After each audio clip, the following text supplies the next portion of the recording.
Olá, pessoal, a nossa aula de hoje, vamos só retomar um pouquinho o que nós vimos nas aulas anteriores, porque é uma sequência, né? Então, o que nós já estudamos aí em relação à questão das políticas educacionais? A gente já fez um estudo, nós já fizemos um estudo de como as constituições, as diversas constituições brasileiras, elas têm tratado a questão da educação, desde o período imperial até a Constituição nossa de 1988. Nos apegamos mais à Constituição de 88 porque é a nossa Constituição que está em vigor. Então, nós elencamos os capítulos da Constituição que trata sobre a educação e focamos muito nos artigos 205 a 214, que são esses artigos da Constituição Nacional que vão dar base para que nós tenhamos depois a LDB consolidada da forma como ele está. Então, nesse primeiro momento, nós fizemos esse passeio pela Constituição, análise desses capítulos. Agora, hoje, nós vamos continuar falando um pouco do nosso sistema de ensino, né? Num primeiro momento, num texto de Emerval Saviani, discutindo um pouco essa questão do sistema, e depois vamos focar na forma como esse sistema está organizado, certo? Então, assim, nós estamos estudando, focados na obra de Libânio, né? Libânio diz assim que o sistema é um conjunto de elementos e unidades que se relacionam entre si. O sistema geralmente ele presume uma existência de conflito. Por que conflito? Porque existem intenções, existem interesses, né? Esses elementos eles não vão perder a individualidade deles por isso, né? Então, apesar do sistema educacional se estruturar em um conjunto de organizações de ensino, as escolas elas não vão perder as suas características. Por quê? Porque cada uma vai ter a sua característica regional, a sua característica local. Isso vai permanecer. Não tem uma escola igual a outra. Sempre tem as suas especificidades. E dentro do sistema de ensino, essas especificidades elas vão ser resguardadas, né? Mas também esse sistema como um todo, ele vai prever que existam normas, leis, regulamentos que devem ser seguidos para quê? Para que esse funcionamento se dê de uma forma um tanto quanto harmônica, né? Existem relações entre o sistema de ensino e outros sistemas sociais. Por quê? Porque o sistema de ensino ele está dentro de um contexto social que também está ligado a outros sistemas, sistema político, sistema econômico, né? O sistema cultural. Então, o sistema educacional ele vai se relacionar com esses outros sistemas, né? Principalmente o sistema político, o sistema econômico, né? De uma forma geral. Os vários sistemas que existem na sociedade vão se articulando entre si e se relacionando também, né, com o sistema educacional. Então, o sistema educacional, de certa forma, ele vai sofrer uma influência desses outros sistemas que permeiam a nossa sociedade organizada. Então, as formas de organização dos sistemas, basicamente, nós vamos dizer que existem duas formas fundamentais de construção, de organização e de desenvolvimento de um sistema. Uma destaca os aspectos estáticos, harmoniosos da organização, que são sistemas que têm uma formatação de uma base mais funcionalista. A outra, ela vai salientar um caráter mais dinâmico, um caráter onde as possibilidades de mudanças existem, e vai ter uma base que a gente chama de uma base dialética. Nessa base funcionalista, o sistema que está sedimentado numa base funcionalista, ela vai aceitar mais a adaptação, né, a ordem, o equilíbrio. O sistema que está numa base mais dialética, ela vai aceitar os conflitos, né, aceitar as contradições. Dentro da base funcionalista, as alterações, os ajustes devem ocorrer de forma harmoniosa, com ordem, com equilíbrio e controle. Já dentro de uma base dialética, esses conflitos são trabalhados mediante a participação coletiva, a fim de obter a alteração necessária dentro desse sistema. Então, dentro de uma base dialética, você não vai negar um conflito, pelo contrário, você vai se aceitar que esse conflito exista para que, através da participação, as situações possam ser resolvidas.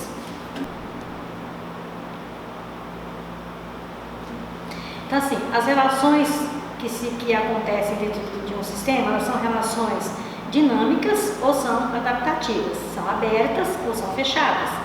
Vão ocorrer internamente e externamente, ou seja, tanto dentro do próprio sistema, da instituição que se baseia no sistema, quanto externo, né, na relação de um sistema com o outro. Geralmente são formas que se relacionam interna e externamente e vão caracterizar a forma de governar os administradores da sociedade, porque por meio da organização serão alcançados determinados fins, né? Essas observações vão se evidenciar em relação ao sistema e política, né? Entre a educação e a política revelam o seu caráter histórico e intencional, ou seja, as relações que se estabelecem no sistema num dado momento histórico, elas vão se revelar de uma forma, num dado momento histórico de outra, e também as intenções que existem, né, por trás dessas relações. E aí a gente faz uma pergunta: e o Brasil? Possui ou não um sistema de ensino? E aí a gente vai pegar um pouco a base da fala de Demerval Saviani, né? Então, para ele, existem 3 condições básicas para a construção de um sistema educacional. Então, o Demerval Saviani vai colocar que tem 3 condições que são básicas para constituir um sistema de fato de direito. Primeiro, conhecimento dos problemas educacionais em determinada situação histórica e geográfica. Segundo, conhecimento da estrutura e da realidade existencial. Terceiro, uma teoria de educação que vai fundamentar a intencionalidade desse sistema coletivamente. Então, ele vai colocar que essas 3, a construção do sistema depende, né, dessas 3 condições. A questão é, será que nós temos essas 3 condições postas no sistema nosso educacional brasileiro? Então, ou seja, ele diz assim que para a existência desse sistema é preciso conhecer os problemas, a estrutura, a realidade, né, de forma, como é que essas coisas acontecem, essas atividades sistemáticas, como é que vamos agir sobre elas, né, a fim de solucionar problemas detectados.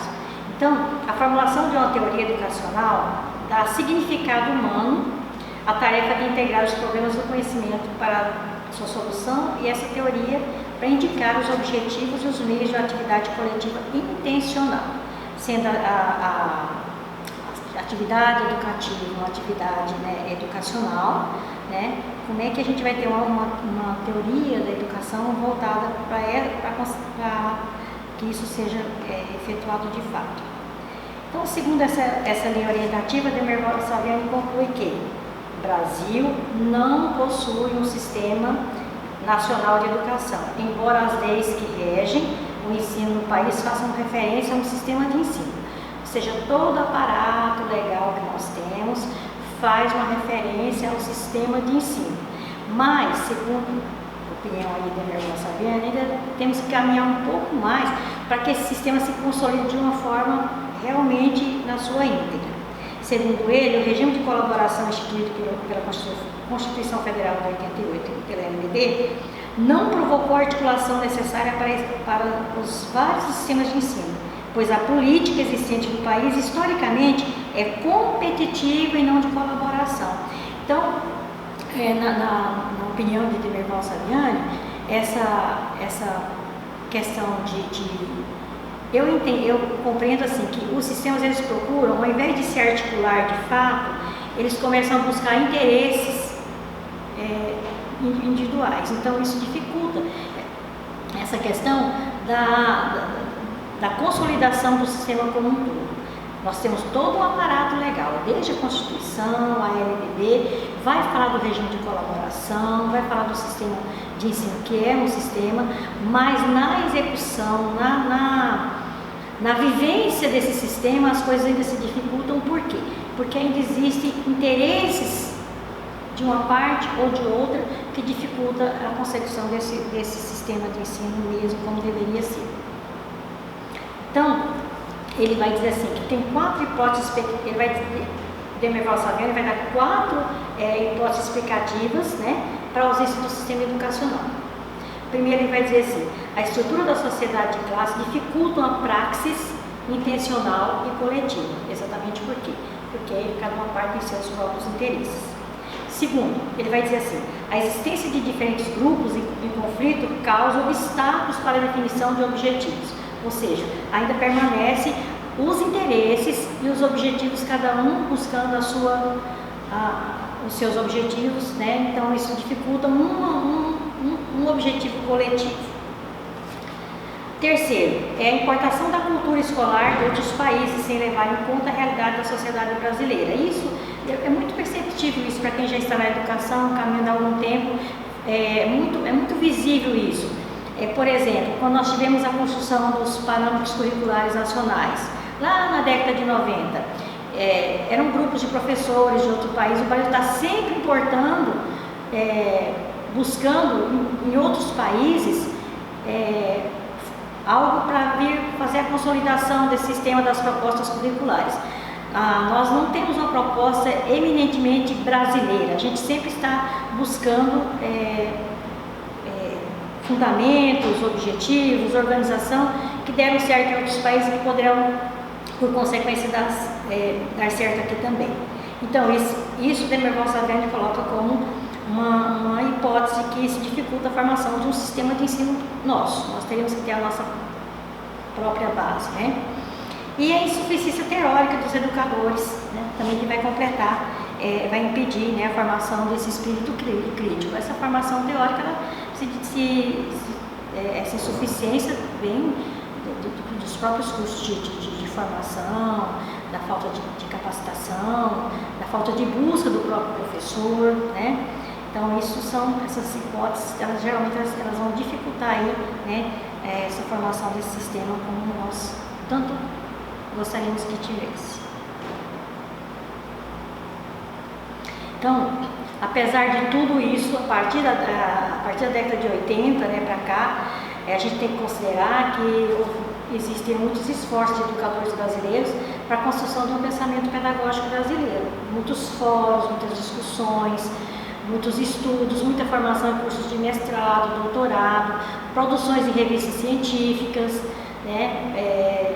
Tem uma ampla produção nacional de material aí na área da educação, das produções intelectuais que são feitas, né? Produções de revistas que são específicas na área da educação, né? Educadores que se organizam em associações científicas, né? Que atuam no âmbito político, né? A interferência de muitos desses educadores na construção da própria LDB, através das associações, dos sindicatos, dos fóruns de debate. A LDB foi uma lei que foi construída, que durante o seu processo de construção, teve muita participação dos educadores através desses espaços, dos fóruns, né, das reuniões sindicais, enfim, né, dos órgãos que defendem os interesses, né, dos educadores e que tiveram uma participação efetiva durante a construção da própria LDB. Então, os princípios da organização conforme a LDB. Então, a LDB vai trazer também esse princípio de organização, né? De acordo com ela, nós temos o termo sistema e sistema de ensino. Então, o que se refere ao termo sistema? Né? A administração em diversas esferas, ou seja, o sistema de ensino federal, estadual, municipal. Como falado anteriormente, temos o sistema de ensino, vai ser uma estrutura administrativa. Nós poderíamos dizer que no país, no Brasil, nós temos uma estrutura administrativa desse sistema de ensino. Por que essa estrutura administrativa? Porque ela é regulamentada por leis, por documentos norteadores e tudo. E o sistema de ensino, que seria o quê? O conjunto das instituições de ensino que vão se constituir nas unidades, né? Vão primar pelo caráter coletivo, são interligadas por normas, por leis educacionais e não por nacionalidade. Então, o sistema de ensino estadual, federal, municipal, cada um com as suas instituições, né? No seu âmbito vão se interligar. Então, o sistema de ensino nosso pode ter o sistema de ensino federal, estadual e municipal. E também o sistema de ensino, né, do Distrito Federal, que vai se constituir um sistema próprio dentro do contexto do Distrito Federal. O artigo 8 da LDB vai estabelecer que a União, Estados, Distrito Federal e os municípios devem organizar em regime de colaboração os respectivos sistemas. A gente vai ver por que essa palavra colaboração vai estar tão permeada aí na organização desses sistemas. Então, vai a própria lei vai estabelecer o que é função de um, o que é de outro. Então, o que compete à União? Quando a gente fala na União, a gente pensa no país, né? O todo o país. Então, a competência da União ela se refere à coordenação da política educacional nacional, de modo geral, a articulação dos diferentes níveis de sistema de ensino, e ela vai exercer algumas funções, que é a função normativa, redistributiva e supletiva em relação às demais instâncias, ou seja, em relação aos estados e em relação aos municípios, né? E o que compreende esse sistema federal? O que faz parte desse sistema? São as instituições de ensino mantidas pela União, as instituições de ensino criadas e mantidas pela iniciativa privada e os órgãos federais de educação. E aqui eu pararia um pouquinho para dizer para vocês assim: essas instituições de ensino mantidas pela União, todas as universidades federais, todas as escolas técnicas federais e as instituições de ensino criadas e mantidas pela iniciativa privada. As faculdades, elas privadas, elas são convalidadas por instituições federais. Então, toda a política pela qual as instituições federais estão subordinadas, as privadas também estão. Então, as instituições privadas também vão seguir as normas que emanam do Ministério da Educação, né, em relação ao cumprimento das emendas, das propostas pedagógicas, das avaliações institucionais. Tudo vai estar orientado pela política do Ministério da Educação. E os órgãos federais de educação, que é o MEC, Ministério da Educação e Cultura, e o Conselho Nacional de Educação, que são dois núcleos, né, ali que vão organizar todo o sistema nosso de forma como ele está. Então, na organização administrativa, pedagógica e curricular do sistema de ensino, o que compreende um, o que compreende outro? Então, dentro do sistema estadual e federal, as instituições de ensino mantidas pelos poderes públicos, estadual e Distrito Federal, as instituições de educação superior mantidas pelo poder estadual, né?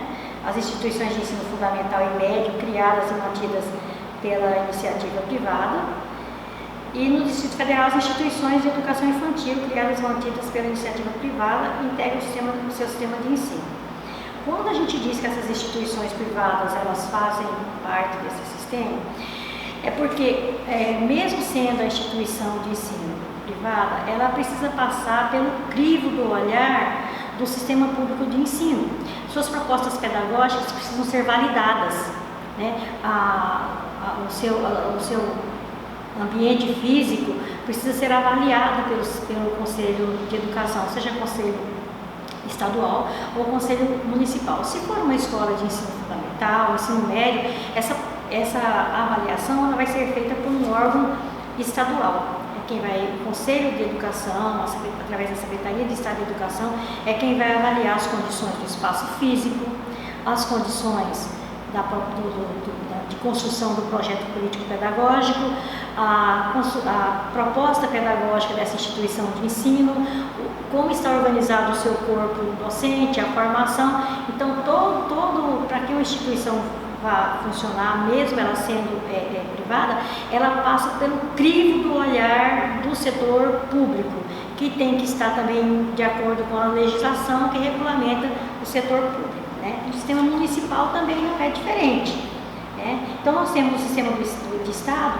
as secretarias de Estado de Educação, as assessorias pedagógicas, que são a representação dessa secretaria nos diversos municípios. Essa documentação, para que essa escola seja validada, ela passa pelas assessorias e vai até a Secretaria de Educação, o Conselho Nacional Estadual de Educação vem fazer visita em loco, olhar e aprovar. O sistema municipal também não é diferente. O que faz parte desse sistema?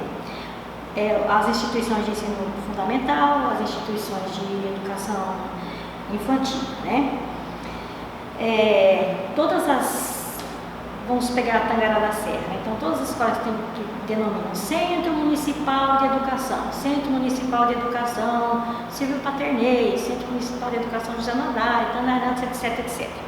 Esses centros municipais de educação, são públicos e estão ligados diretamente à Secretaria de Educação. Qual o público que esses centros atendem? Principalmente a educação infantil e o ensino fundamental de 1 a 4. Nós também temos escolas que atendem o ensino fundamental até o 9º ano, mas a maior parte de atendimento da rede municipal é a educação infantil e as séries iniciais do ensino fundamental. Mas o município também tem órgãos que administram, sim. Nós temos o caso de Tangará da Serra, o órgão administrador de toda essa secretaria, nós chamamos de SEMEC, Secretaria Municipal de Educação e Cultura. E também temos Conselho Municipal de Educação. Tá? Então, é a Secretaria, a SEMEC, junto com o Conselho, né? O Conselho é o órgão fiscalizador aí, que vai acompanhar todo esse funcionamento desse sistema municipal de ensino. Uma coisa que eu acho interessante é compartilhar com vocês, que é assim, quando foi aprovada a LDB, em 1998, por exemplo, vou falar de Mato Grosso porque nós estamos aqui, né? O Estado de Mato Grosso, em 1998, criou o seu sistema de ensino. A criação desse sistema de ensino do Estado gerou a construção de 3 leis básicas que dão um suporte para esse funcionamento do sistema, né? O primeiro foi a Lei número 049 de 98, que essa lei criou o sistema de ensino no Estado de Mato Grosso. Nós tivemos a Lei número 050, também de 98, que regulamentou a carreira dos profissionais da educação, né? Nós chamávamos de LOPEB na época, foi a lei que regulamentou a carreira, e a Lei 7.040 que regulamentou a questão da gestão democrática. Isso para nós, do Estado de Mato Grosso, aconteceu em 1998. Em 2002, nós vamos ter a organização do sistema a nível do município de Tangará da Serra, que também vai criar a sua lei de regulamentação do sistema, que também vai criar a sua lei de regulamentação da carreira e que também vai criar a lei da regulamentação da gestão democrática. Então, a gente pode dizer que essas 3 leis, aliadas ao que prevê a Constituição, ao que prevê a LDB, elas vão garantir a funcionalidade, a organização e a funcionalidade desses sistemas. Aí, voltando um pouquinho naquilo que Demerol Saviani falou da questão dos sistemas, que cada um olha para si, a gente se recorda muito bem que existia, quando começou a funcionar esses sistemas no município, por exemplo, a gente percebia uma certa disputa por vagas, né, de alunos. Então, isso era bem claro para a gente na época. Vocês não passaram por esse momento, também não vão poder, mas a gente sentia muito essa questão de competitividade entre as escolas estaduais e as escolas municipais, no sentido do chamamento dos alunos, né? Por quê? Porque a partir de então, os alunos eles são colocados, né, como número, né, através do censo escolar, as verbas dos fundos de manutenção desse sistema todo, ele vai ser regulamentado pela questão, pelo número de alunos, né? Então a gente vamos fazer uma pausa aqui, encerrar aqui essa organização mais geral do sistema, para na próxima aula a gente continuar falando de uma forma mais particular de cada uma delas. Beleza?